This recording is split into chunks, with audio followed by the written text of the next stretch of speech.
Professor Paradox is a very memorable character from the UAF era of Ben 10. He is unashamedly a nod to Doctor Who without being a total ripoff. For example, the Doctor is basically an alien Time Lord, and Paradox is a scientist that got his time abilities from a failed experiment. Same, but different. Paradox is one of those characters that is kind of annoying to watch, but really fun at the same time. His power set never really made complete sense to me, but he is part of really fun stories. And he opens the world of Ben 10 up to more storytelling possibilities. Now Ben, Gwen, and Kevin have the potential to go to different timelines or even alternate universes, and we'll save most of that for a later date. Professor Paradox's first appearance is in Paradox, and it's a really fun episode. It can also be frustrating if you think about it too hard, just like Paradox himself. We get to see Ben's detective skills on full display as the trio is investigating a time-accelerating beast. That's when Paradox pops up and starts to fill in the gaps for the crew. We see Ben understand these complex concepts, while Kevin is just a meathead that tries to punch an extra-dimensional creature. Bro, old Kevin is so funny in this. I'm gonna kick that thing's keister! Bye! This is also probably one of my favorite examples of Kevin's car being destroyed. On top of all that stuff, we just get a bunch of random events like Paradox bringing the trio to the moon to show the destruction of the Earth in the future, and Team Tennyson is just destroying these houses for no real good reason. The story resolves as Ben plays a game of Fox Chicken Grain to save Hugo and prevent him from becoming a monster, while ensuring Paradox gets his powers to save the Earth in the future. This episode is an all-timer if you don't think about it too hard. This is sort of the start of,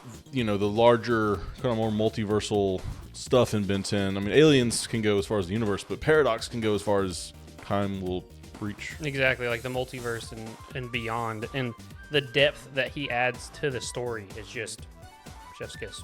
Well done, Dwayne McDuffie. Now, is it too much? I know that we both like this character, we both like this episode, but is it too much? It's not too much. I kind of think it's too much. No, I love it because yeah, I went insane, but then I got bored of that, so I got sane again. Like, I love that line. At first, I went mad, of course, but after a few millennia, I got bored with that too and went sane. So stupid. A lot of this just you have to turn your brain off. You cannot think about this logically or rationally. Yeah. Because it does not make sense. Yeah, he doesn't explain it, which I guess I'm glad he doesn't try to explain how his time machine works, you know? He doesn't have a time machine. I have a map. Oh, yeah. It's a portal. It's not a machine, or it's not a time machine. Like the thing he's building in the beginning of it? Yeah. But it's also weird that he gets these godlike Doctor Who powers, but his... Hugo gets turned into a weird amoeba-like guy, shot 50 years into the future. Also, convenience... Yeah. 50 years? What the hell? Why only 50 years? Well, you know, it's the TV show. You gotta have some little bit of convenience. So far, Alien Force has been pretty good about not being relying on convenience, but this episode, for whatever reason, it's just like... I think it's the time aspect. Yeah, it's the time aspect. And not only that, but like, it's just whatever Paradox can do. Yeah. Like his power set, everything, it just feels very convenient. Everything feels like, oh, don't think about it, time travel there. Yeah. Hand wavy. Kind of hand wavy. Hand wavy a little bit. Yeah, but it's still fun. I like his introduction. We've talked about it before. Dwayne McDuffie is a really big Doctor Who fan. Yeah. So that's why we see this kind of thing happening. Not one-to-one Doctor Who. He's not like an alien that has... I mean, it would have been easy to have an alien like that. Yeah. Alien X is already like that. We get Clockwork later on. Clockwork is very similar. Yeah. Although he never really... He didn't actually travel himself through time, which I think he should have. Yeah, he moves time around it, which is kind of cool. It is cool. I do like that they eventually bring that back as like they finish that plot line in Omniverse when he goes, well, at one point, you and I worked together to save the... oh, well, you know. Yeah. Never mind. Oh, forget it. You don't want to hear about this. Yeah. I did not like, because he is a paradox, right? Yeah. He's everywhere and nowhere all at the same time. Mm-hmm. He shouldn't see a past version of himself on the moon. You know what I mean? Like, they're not supposed to run into each other after that fixed point where he unsticks himself from time. He says that. He goes, this is the point where I unstick myself from time. So he can go back to that and find himself. Anything past that year, though, I don't think he should ever run into himself because there's only one him. You know what I mean? We can also... I mean, there's a bunch of stuff that doesn't make sense, but, like... What about Hugo? Hugo, after they fix it, he's just a person in the world now that didn't exist prior. And what's he doing over there? Yeah, and how come we never see him ever again? Yeah, but also, why is he in this abandoned place just waiting? He doesn't know that the guy's going to show up 50 years from now. I can assume he's just like stuck around to see Paradox or whatever. I don't know. That makes it more on him and how crazy he is to just sit there and stick around. Yeah. Whereas, you know, like, what did he do or not do that would have affected this time stream? Like, how do they get to that point where they're on their moon and they're looking and it's all like a wasteland? No, I mean, I was gonna say that's pretty explained. That's explained, yeah. But like, what about Hugo? What did Hugo do in the time? Like, what if Hugo marries a girl that was, supposed to become a senator that passed legislation? Oh, because now he's in the time. Yes, yeah. 50 years of him doing stuff in time. Whoa, that's some deep stuff right there. I thought about that too, because I'm like, well, it can't be as explanatory as just like, oh yeah, nothing happened. I was gonna say maybe they died the next day, but he showed up. So, dang, that's a big one. Yeah, I like that. Also, why are they breathing on the moon? Kevin says that. He goes, we can breathe on the moon in the future? What does that make sense? I love he's like, you could breathe on the moon, can't fix my car. Kevin in this is just so funny. Yeah. Like, when he gets old, but he tells, it's so funny too, because I saw this when he was doing it. He looks at Gwen, he says, you should have dated me when I was younger and I had my looks. And she goes, you were too immature. What are you guys talking about? Kevin, well, you guys aren't dating only because Gwen won't ask because she thinks Kevin should ask, and Kevin won't ask because you want him to do it. They're subtly dating. They are 100% dating, So going on dates. I mean, they might not be calling them dates, but they're definitely. But he's putting the blame on her, and it's like, she was waiting on you to ask him. It's got nothing to do with anything else. Yeah, Kevin, if you would have asked her already, you would be dating. And what's up with these shoes? Is it too much to ask for a little support? Old Kevin is very good comedy, but he's so good. Again, dude. what the hell? It does not make sense. How does he just walks away with him? He doesn't even walk away with him. He just touches him, and they walk around the corner. He goes, "This could be annoying for me, so let's go ahead and get this done." And he comes back with old Kevin. You think Kevin. He killed old Kevin and then just brought back a Kevin? I was thinking like maybe this is just an alternate universe Kevin. Yeah, we just never know. It's like that episode of Rick and Morty. Rick and Morty. Yeah. They just like bring back a random Jerry. Yeah. It just doesn't matter. Or when they get the old Rick and Morty that died and they just take over their universe. Yeah, you would never know. Dude, it's so funny, but so, like you said, if you don't turn your brain off, you're going to get mad. Yeah, but it has its own like sort of logic to it. Yeah. But like I think the overall picture of this is like a time traveler guy who can give us more storytelling potential. I like that, and I like time travel stories in general. Oh, they're fun. Yeah. Yeah, and you never think too much about them, really. I like a guy who has all the answers too. That can just be there. He knows everything, and he'll drop you a little lore every now and then. I'll tell you what I don't like though, and that's just that he is not allowed to do some stuff. Like they'll talk about like oh, there's even things I can't do, Ben. It's like, why? You just said you could do pretty much everything. Talking about I can't go within 50 feet of a celestial sapient. It's like why? Yeah. Yeah, that's so funny. I think that's more comedic than anything else. Yeah. But it is funny too. He like, it's arrogant, but at the same time, it's true. He's like, no, I have to happen. You know how many universes and timelines I saved? That's true. I have to exist. That's why he can't go back and just like undo the experiment altogether because he would cease to exist as Professor Paradox. And it makes me wonder how much stuff he's fixed, or like he says he's fixed hundreds of problems or whatever. Yeah, it was. he doesn't remember his own name, so Ben just names him Paradox. He goes, yes, I like that. Yeah, we'll keep that. Yeah. The episode starts with them going into the desert, Los Alamos, and they see, some damage to a big wall. Gwen is like, I thought only bad boys came out here to drag race, and Kevin's like, I wouldn't know it. I just know this guy's from Auto Shop. I don't know. It's just but then it has like a big graffiti on the sign that says Kevin rules or something like that. Yeah. He's like, that's not me as an admirer. So they walk through there, and then they see this big anomaly thing. Ben does go chromostone, which is smart. Yeah. I don't think he thinks maybe I can absorb it or something. Right. Because they don't know what it's made of. Yes. And that's, they think it's like a burn. They think there's been like burns or something, but there's petrified birds and lizards and all this kind of stuff. So they deduce it's time travel, but it's slithering into like little phone booths and police stations. Give you a little hint that it's not actually, some kind of just monster, some kind of crazy monster. It's like a person essentially. Yeah. And then they go research. I like that line. Gwen goes, "At least it didn't destroy the library." And Kevin's like, "You really like to learn, huh?" Yeah, I do like too. It doesn't make. It's one of those places things that doesn't make sense. Paradox in his infinite wisdom and nigh on omniscience. You know what I mean?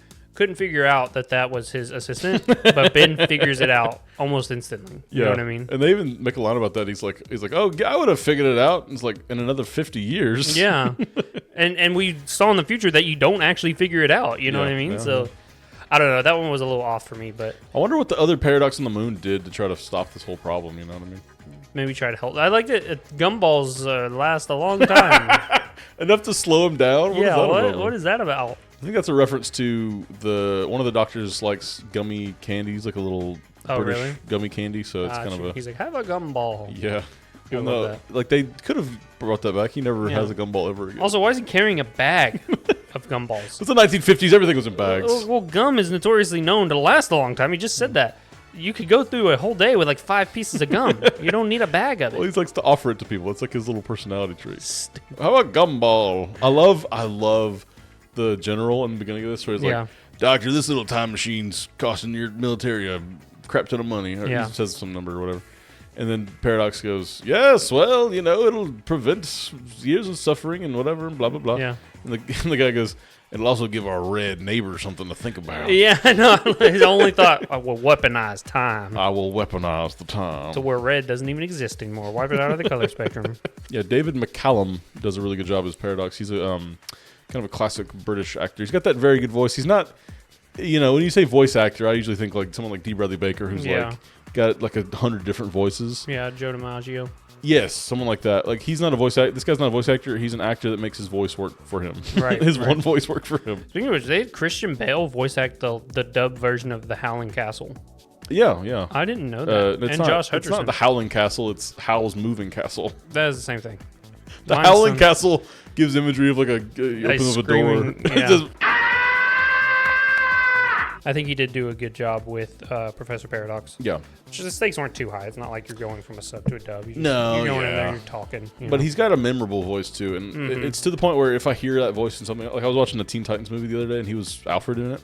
Oh, and I was like, he? yeah, and I was like, oh, that's Paradox. It took me a second. I was like, Yeah. where have I heard that before? But it's exactly his Yeah. voice. Like it's I was great. playing Skyrim the other day, and some guy was talking, and I was like, that's the guy who plays Devrim on Destiny 2, if any of you guys know that.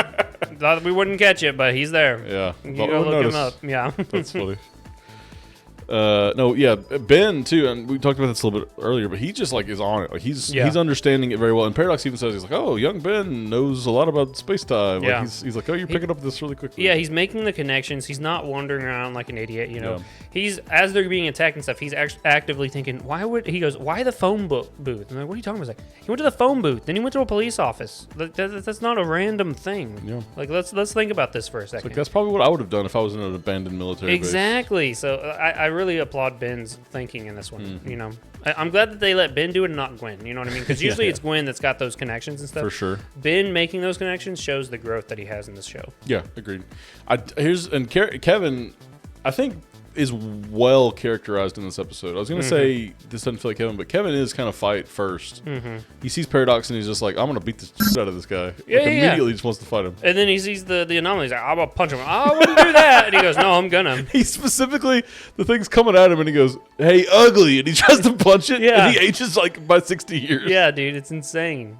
He's like, good. What is the one word for you? Support. Yeah, it's like, he's like, oh, my back hurts, my ankles ache. Oh, how come these shoes don't have any support in them? Yeah. And Ben says he's like, crotchety, irritable. That's our Kevin. Yeah. He's like, you're basically just Kevin to get still. We get that whole thing about Ben driving the car, and he's like, oh yeah, Grandpa Max taught me. He clearly did not. He's like, Ben is running "My into car." everything. Well, let's be real here. He's not exactly driving under perfect conditions. He's being True. chased by a time thing that ages everything it He touches. didn't have to back up into the trash can though. What you would know you what have done? You know what I mean? I would have driven perfectly because I'm built different. Yeah, so's the car by the end of it.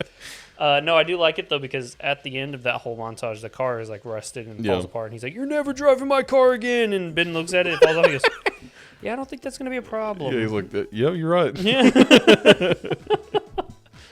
Then we get Paradox being like, I don't like how he's like, oh, you were supposed to be here 6 seconds ago. It's Yeah. like, shut the hell up, Paradox. How do you know that? Yeah. How would you? Why are possibly... you here? Then not going back 6 seconds ago. You know what I mean?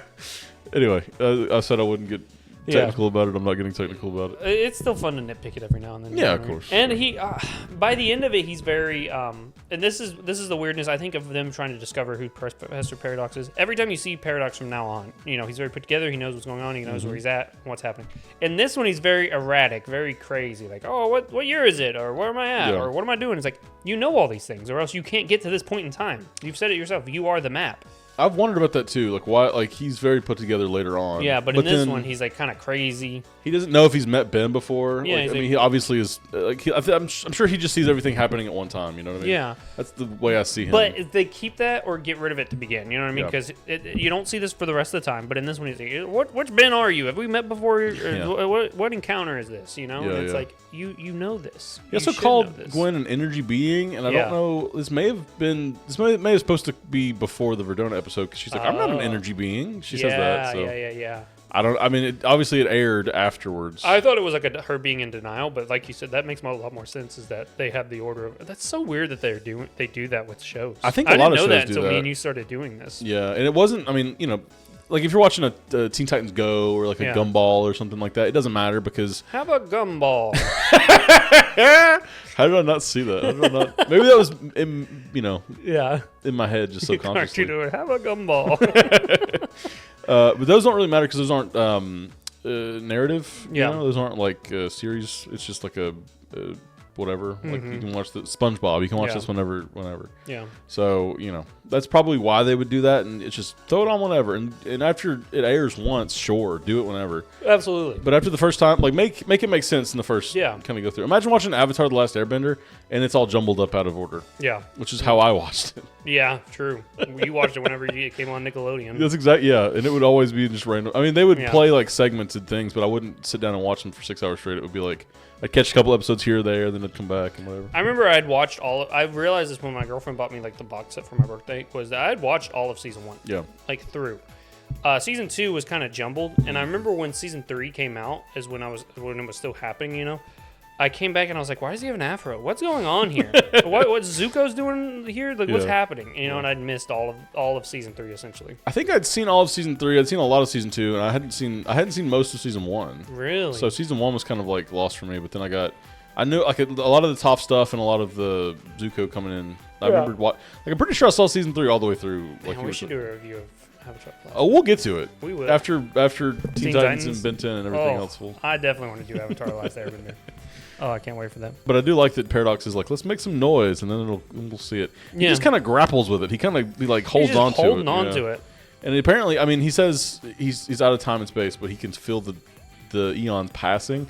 I'm like, Jesus Christ, imagine how that feels. Just your body doesn't age, but you're just still feeling the years pass. That's insane to think about too. But it is cool. Like, he's such a powerful person in the Ben 10 universe. You know what I mean? Like, arguably, probably second most powerful to Ben, and Ben's only that powerful because of a celestial sapien. You know what I mean? Yeah. Well, I mean, I would even say, like, do you think the celestial sapiens are more or less powerful because they don't do anything? They just kind of sit there and deliberate all day. They're potential power, I guess. Yeah, and I guess they do make some. We know they make some changes because of retcons, and that's how they make the retcons make sense. Really? Is that what it was? Yeah, there's the episode where Ben's on trial, and they talk about how he reset the universe and everything, or he made a copy of the universe because the Analog blew up the first original universe. Yeah.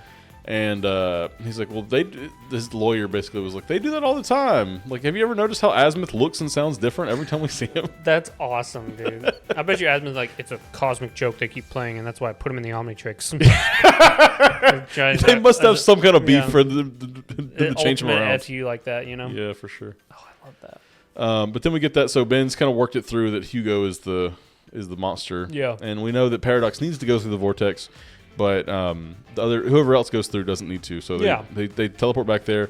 Ben humongosaurs up. Mm-hmm. Also, time to put on some weight. He does that, and then he grows a little bit to grab the guy. Yeah. Also, I don't know how powerful that would have been to, like people always say that Swampfire coming out of the null void projector is like a huge feat. Yeah. And how it's like a big deal that he comes out of that. I've never really got the hype behind that, I'll be honest with you. That's a big, I mean, if it's a black hole, which I don't, is it a black hole? Is it, or is it literally just a portal? Like, why is there a suckage going on at all, Whoever's in our comments that can power scale, let us know what that, I mean, I'm sure I've seen why it's important before, but it kind of goes in one. Every power scaling thing, I'm just like, yeah, but what if they write it like he loses? Yeah, the power scaling is only as powerful as the writers. Yes. Yeah. I mean, literally. So, but we get Swampfire in this too. He doesn't do anything. He's just like, they see Paradox. He turns into Swampfire. He goes, Swampfire. Huh, that's a throwback. So that's about all he's good for. And then he just turns back. Yeah. Funny. Oh, it would have been cool too to see him age though. Oh, if he Swampfire. He'd been like the decrepit old plan or whatever. If Ben's transformation is aged, would he age? You think? Ooh. Well, at this point, he's like, "Oh, I stubbed my knee," and now that's a good point. Yeah, I don't know why they did that, just to forget about it later. Well, he does. I mean, it does sort of work. Like that time he gets shot in the arm as clockwork, and then he has broken. How arm. many times has Swampfire been shredded to bits? Ben doesn't come back all jigsaw-y, Or when Diamond Head gets like all jigsaw-y, and they put him mostly together. Yeah, it's just. Or Goop. How the f does Goop work? Dude, I'm telling you.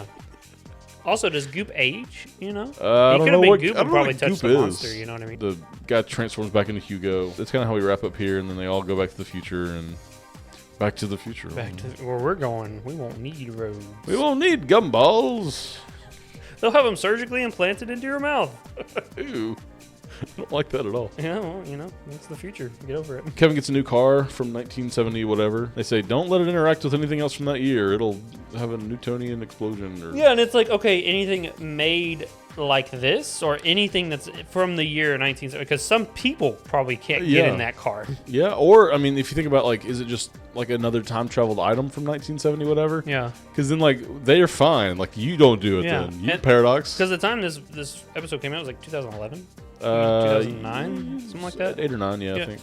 It's only like 40 years from 1973. Yeah. A lot of stuff is still sitting around from 1973. Grandpa Max wouldn't have been able to get in the car. Yeah, what the heck, Grandpa Max? Azimuth wouldn't have been able to get in the car. Any of the aliens that are older than 100 years old or whatever. Paradox. Paradox wouldn't have been Can't able to get get in the car. car. So it doesn't.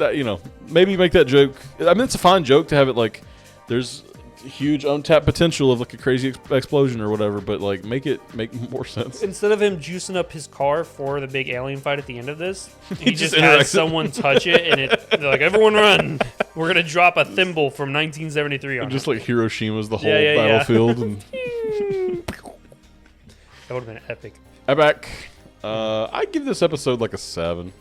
It's hard to get less than I'd a give 7. it a 9, dude. I love this episode. It's a good, memorable episode. Paradox and his storytelling potential is kind of what brings it through for me. But like, what the hell does any of this mean? Yeah. You know what I mean? It's a good detective story, I guess, for Ben as well. We get to see that from Ben. Yeah. Kevin and Gwen, they're just they're fun side characters. They don't have much of a starring role or anything, but Paradox is fun. He's obviously like a huge star of the show, important character. Yeah. I would say you need to watch this if you're watching through it, so you can get all the Paradox For lore sure, and all for that. Sure. You know who he is when he shows back up again. But that'll do it. We're getting close. I think we only got 3 or 4 more episodes until season 1's over. Yep. So make sure to go back and watch all the other recaps that we've done. Recaps, rewatches, what do we call these? Whatever you want. Reviews, perhaps. Recaps, whatever floats your fancy. Yeah. Let us know if you want us to do any other Ben 10 style videos. I think we did meet that goal from the other day, about like 50 likes for Ben 10 Alien Force Aliens. We'll probably do UAF Aliens tier list, because there's not that many more introduced in Ultimate Alien that we can just add in there. But we'll do that soon, and we'll see you all in the next one. Bye.